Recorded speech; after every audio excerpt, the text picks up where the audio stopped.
And welcome to the Week 4 video lecture.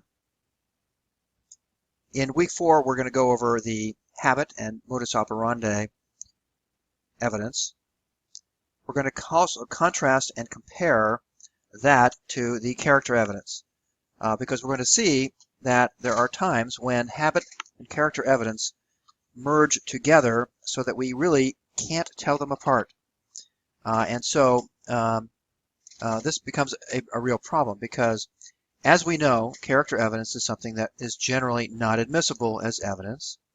However, habit is almost always allowed as evidence, almost always allowed, so that if we can argue that what we've got is a habit rather than a character trait, we stand a much better chance of getting that evidence into the court for the jury to see than we would if we were trying to argue that it was character evidence. So if you don't want something to come in that is something like habit or character evidence, then you want to argue that it is character evidence because you have a much better chance of keeping it out of evidence.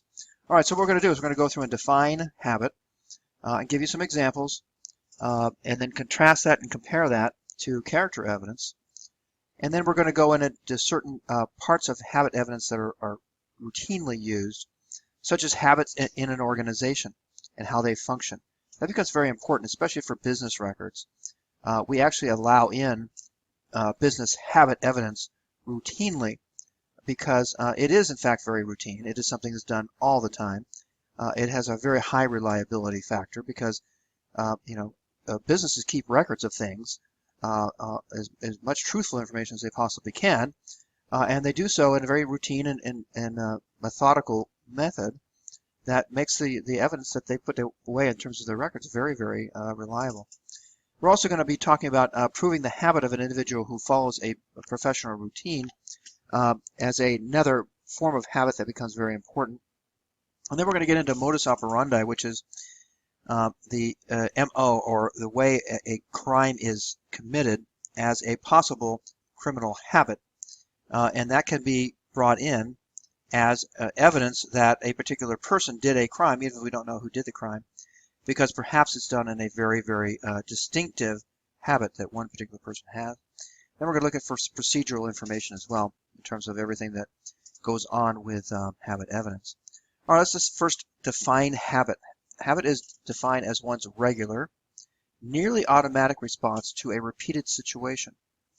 And so character evidence, of course, is one's way of dealing with a particular set of circumstances, whereas a habit is one's regular, nearly automatic response to a repeated situation. See how close those two are. One is basically how a person, as a trait, would deal with a certain situation if it came up, such as if someone was, someone was rude to them, and you had a violent person as a character trait, we're probably going to find that that person might react violently to the insult or whatever it is that's thrown at them. But it wouldn't be considered a habit. It's not a habit to be violent because it's not always automatic, and it's not repeated all the time. And there's plenty of times when people have bad things come their way and they don't all act violently every time. But in habit, they almost always react or do the particular function the same every time. So, for instance, smoking is a habit. We would not call someone a smoker as a character trait. It's not a way that people deal with things. We might say that that person is an addict to nicotine, and that might be considered possibly a character trait, but not the smoking itself. Carrying a cell phone with you routinely all day. You might say that that's a character trait of being neurotic, but I guess maybe we all are these days, because that's sort of not only our communication line, but it's also our way of getting on the internet and getting information when we need it. But it's also a habit. It's regular, nearly automatic response to a repeated situation. You're going out of the house, you're bringing your cell phone with you. That's sort of the habit. So we could almost actually prove that a person was carrying their cell phone on a given day when we had no other proof of it, solely based on the fact that they have a habit of doing so. that could be very good evidence that they were bringing it with them at that time. And or let's say they go to the gym on every Tuesday night between 7 and 9 p.m. That is a regular, nearly automatic response to a repeated situation. And so we could say probably where that person was on a given Tuesday night based on their habit, even if we actually don't have any evidence that they were actually at the gym that night. All right, speeding is also a habit, or can be. Now, a speeder might be considered a character trait, possibly also, because that's a person who's sort of a reckless driver. And so speeding might be considered part of it. So a speeder might be a reckless driver, which is a character trait. But just speeding all the time, meaning someone keeps always going faster than they should, that's also a habit because it's one's regular, nearly automatic response to a repeated situation. Every time they get in a car, they're speeding. Tailgating is another one. There's certain drivers that just, everyone hates them, but they tailgate you, and that's all they do. They just love doing that as if that's something important. But it is, if it's regular, nearly automatic, and it goes on and on and on all the time, that's how they drive, so to speak, then it can be considered a habit. Now, a tailgater might be considered also a reckless driver, and that might be basically evidence of a character trait. So you can see how we're sort of getting in between those two, and we're seeing that they can sort of overlap. So you have to be very careful in terms of whether you really have a habit or you have a character evidence. Let's say you turn on the porch light before you go to bed every night. There you go. Regular, nearly automatic response to repeated situation.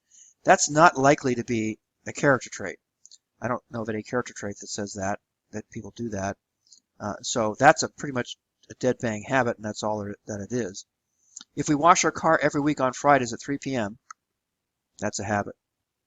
Someone might say you're fastidious, or you're a very clean person, or you like cleanliness as a habit. I mean, as a character trait.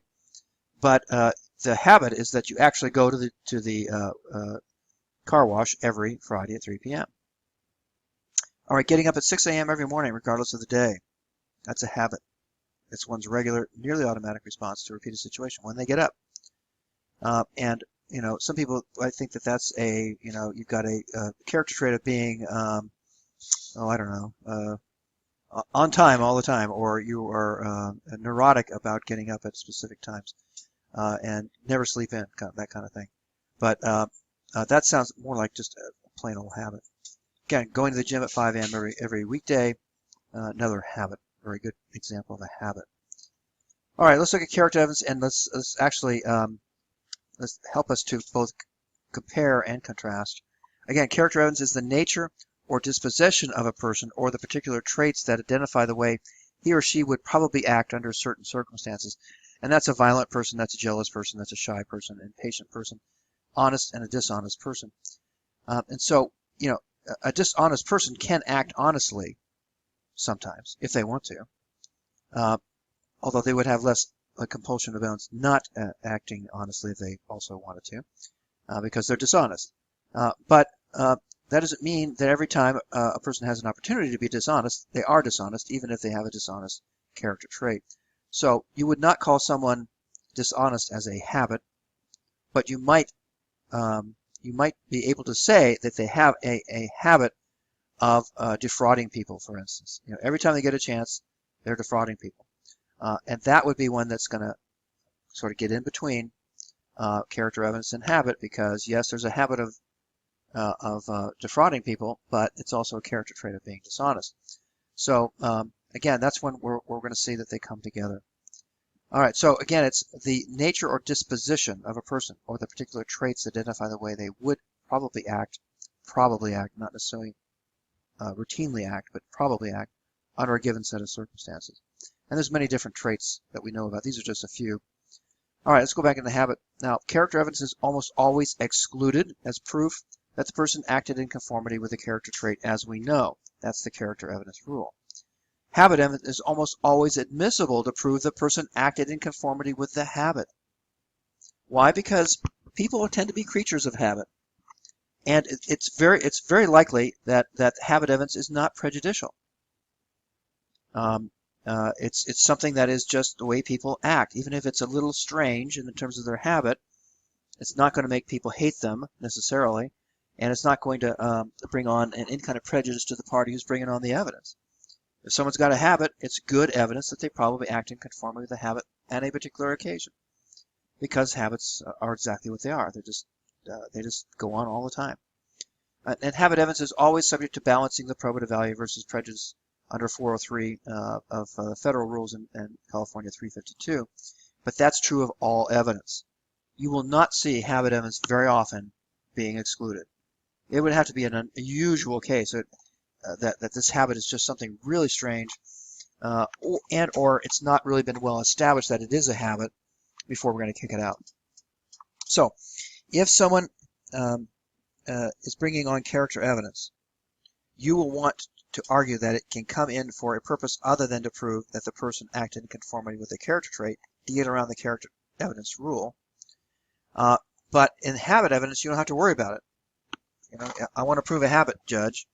Okay, what evidence do you have? And you tell them what evidence you have of the habit, and they either let it on or not because it's good evidence that the person had a habit. And then you say, I want to actually use it to prove that he acted in conformity with the habit on a certain occasion. All right, let's look at commercial habits, because these are the ones that are very, very reliable, because they happen for good reasons. People are trained to do things in specific ways for very good reason, because people need to have truthful information in business to be effective. And so they go out and they collect information, they make records of the information, they use that information to be effective in business and so on. So commercial habits are proved through competent witnesses who are knowledgeable of the practices, let's say for creating documents or doing routine functions within a business. And we'll see later on when we go to the business record exception for the hearsay rule that commercial habits is what that is all about. We have to prove that the record was created by someone who had personal knowledge of the incident or circumstance that is in the record. We have to prove that the record was created at or near the time that the incident or situation occurred, and it was done in the routine and ordinary course of business. And those can be done through this same kind of competent witness who knows about how things happen in the business. And by the way, it's very interesting that you can have someone who has only been with the business for 3 weeks but was trained on how things have happened and how they are happening now, and testify as to their personal knowledge of the practices, because they can be trained as to what the practices are. You don't necessarily have to see the practices going on to know how they are going on and to know how other people are trained to do things. So in essence, you can get essentially what's called a person who keeps the record, or a custodian of the record, be someone who just started working for the company but was trained on how they do things. All right, habit evidence for individuals is proved by witnesses who are knowledgeable of the person's routine practices and habits. And that means that it has to be someone who's with them all the time. When they are with them all the time, or pretty much all the time, or at least enough of the time that they can see what kind of habits they have, then they're a competent witness to habit. But it has to be based on their personal observations of the person's actual habit. It can't be used based on opinion evidence. You cannot say, oh, I have an opinion that he has a certain type of habit because I saw him do something a couple of times. No, you have to have seen them do it lots of times before you're going to be a competent witness to a habit. So let's say you are a person at a gym and you're there, you're stationed there on Tuesday nights, and you see this one person coming in, every Tuesday night between 7 and 9 p.m. routinely. Every once in a while they'll miss it, but almost always they are there. Well, that's a real good witness for the habit evidence for that person and their habit of going to the gym between 7 and 9 p.m. on Tuesday night. But you can't have someone who knows this person and says, well, I think they probably have a habit because I've seen them do it a couple times. Not going to happen. You have to have personal knowledge of watching the person actually do the habit stuff before you can testify to it competently, and you have to have quite a bit of experience with that person to make it worth anything. And so it's not really, if you say I've seen a person do it a couple of times, that doesn't have any value because it's not establishing that there was a habit. You have to have it a lot more than that before it becomes a habit. So you have to what we call lay a foundation before you can get habit evidence before the jury. That means you have to bring on evidence from your witness that you want to, if you have a witness who's going to testify to habit evidence, you have to now first establish that they have a relationship with the person who has the habit. You have to establish how long that relationship was to show that they should have a good familiarity with the person's habits if they are with them all this time, how long they're with them, when they're with them, what kind of things they have seen. You have to lay that foundation before you're going to be allowed to get the habit evidence into court. So you'd have to, for instance, let's say I have a witness who again, it's the lady who's at the gym as an employee and has watched this guy coming in between 7 and 9 every Tuesday night, almost routinely for the last 10 years. Okay, well, then you lay the foundation is, do you know Mr. X, the person we're talking about here in this case? Yes, I do. All right, how do you know him? Well, he's a client of the gym that I work at. Okay, and how long have you known him to be a client of that work? And she'll say, well, about 10 years. Okay, and how do you know that he is a client? Well, I see him come in and exercise. Okay, and do you see him very often? Yes. And do you see him at a particular time? Typically, yes. What time do you see him come in typically? He comes in between 7 and 9 p.m. on Tuesday night, virtually routinely for the last 10 years. I don't think he's missed 1 or 2 times in the last 10 years. Now that's how you lay that foundation. Before you get on the Tuesday night habit, you've got to lay the foundation that they have personal knowledge enough to actually testify to the habit. If you don't do that, you're not going to get any evidence on, because you will end up with not having relevant evidence.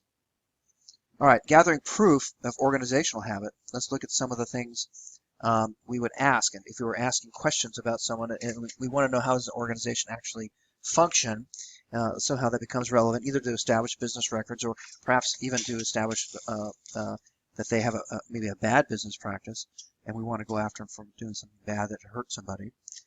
So the question first would be, how often has the witness observed this company in doing their functions?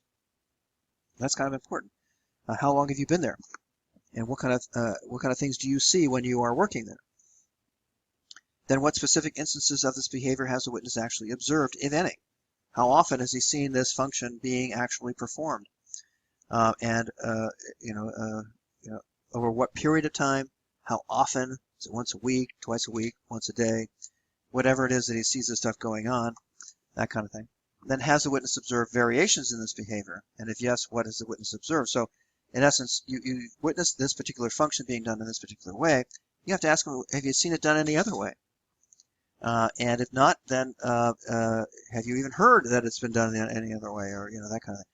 You want to get into kind of nailing down what this person sees. So we're looking through their eyes to figure out whether the business function is as we think it is on a routine basis. All right, gathering proof of organization habit interview questions continue. What position does the witness hold in the organization? That's kind of important, so we know where they should be and what kind of things they should be doing and who they might be supervising. How long has the witness held that position? In that position, has the witness observed the routine or habit of the organization with respect to your area of inquiry? What has the witness observed? These are all questions we want to ask them, because we want to get, they have to establish, just like for the individual, we're trying to establish an individual's habit. We have to do the same thing in terms of a organization's habit by having people who come on and say, I've watched this habit actually taking place. I've watched people actually do the function, and I can tell you how often I've seen it. I can tell you how long a period of time I've been seeing it, and I can tell you what the function is that I've seen, and whether there's any variation. All right, let's look at modus operandi. It's just a Latin term for the way people do things, the way, in essence, the way of operating. But it is specifically used as a term of art in the criminal world. You probably heard this on TV shows and so on, but MO, or modus operandi, is simply the way a criminal acts, the habit. People figure ways of doing things. If you got a burglar and they've done a lot of burglaries, they've sort of figured out a good way to do it. And they'll tend to do it the same way all the time because they've learned over a period of time what to do and what not to do in order to get away with a burglary. And so we will see that people sometimes, very often, do things in a very particular way. It only becomes important as an evidence base for a criminal case when that modus operandi is so distinctive that it's highly unlikely anyone else did the crime but this one person. It's just, if you were to do a burglary, there's lots of different ways you could do it, but you choose a particular way. And so that can become basically a criminal habit that we call modus operandi.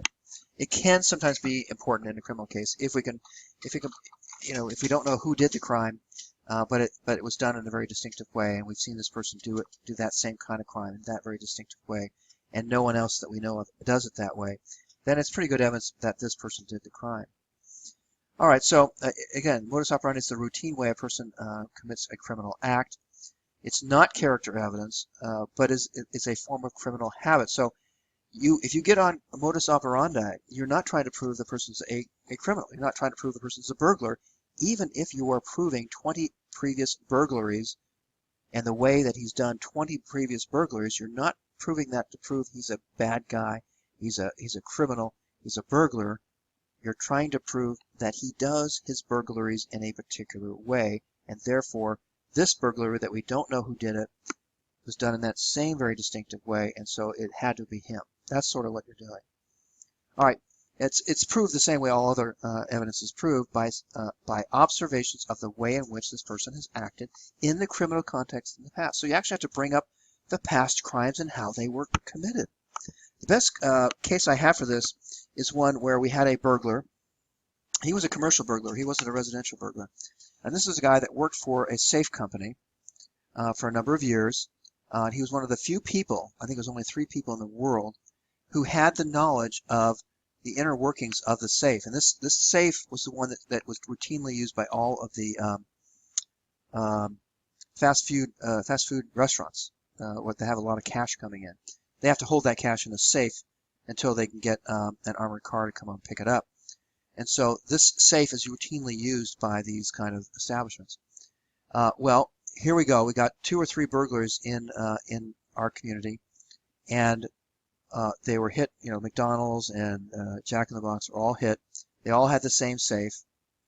And then, interestingly, they were all done exactly the same way. The person drilled through the safe in a very specific place. There were tool marks indicating a particular tool had been used, of a particular very distinctive type. And it was a mirror image of each other in terms of how it was actually committed.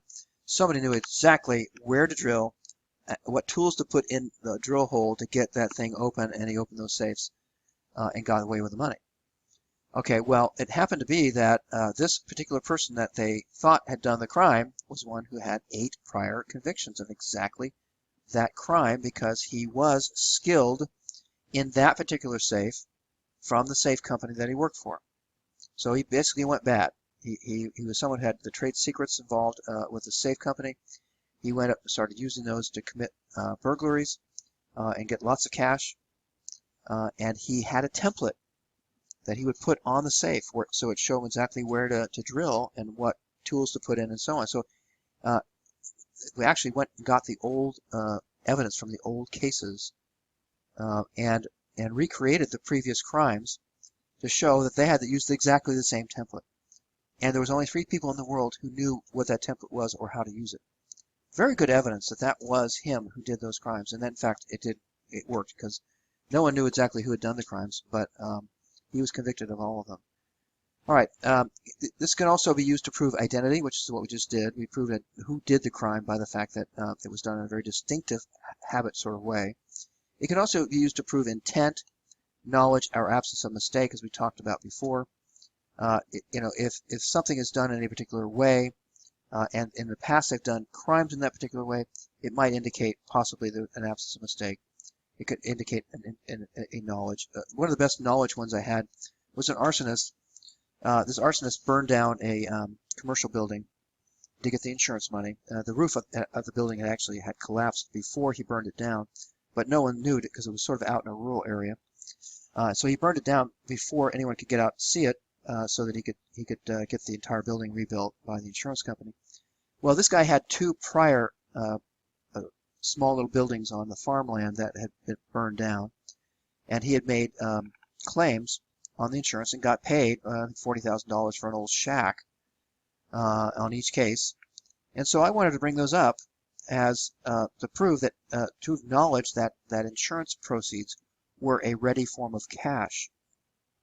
I wanted to prove he had knowledge of the existence of that of insurance as a very ready form of cash, rather than to prove he was an arsonist in the previous 2 fires, which I couldn't prove, and I wasn't attempting to prove, but I did bring it on for the purpose of proving that he knew that insurance was a good source of cash, and therefore he could burn a building down in order to get cash.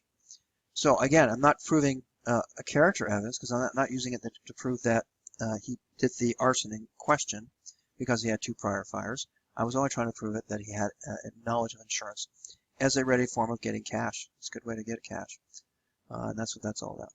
All right, so here's some good cases for MO. It'd be a good idea to look at these. It'll give you a good idea of what it's all about. There's lots of different ways in which MO become really important evidence in a criminal case. All right, that's it for habit. Habit's very simple. It's very, very simple. What you want to bring out of all this is that you always, whenever there's either habit evidence or something that looks like a habit, or people do things in kind of the same way all the time, you're going to have to compare and contrast both character evidence and habit evidence and decide on which one it is. And again, if you are on a side where you want the evidence to come in, you will want to argue that it's habit evidence, if it's possible to do so. And if it's something you want to keep out, you're going to want to argue that it's character evidence. That's what you want to take away from all of this important chapter, essentially, on habit evidence, is its comparison to character evidence. It's the fact that we have to keep working with habit evidence and character evidence together. You can't really, usually you can't separate them. Unless something's just an absolute 100% habit, could never be a character trait, you're going to be dealing with having to deal with the possibility that it could also be character evidence. And then it might be excluded. Okay? All right, so that's it for this one. And if you have any questions, again, please feel free to give me a call.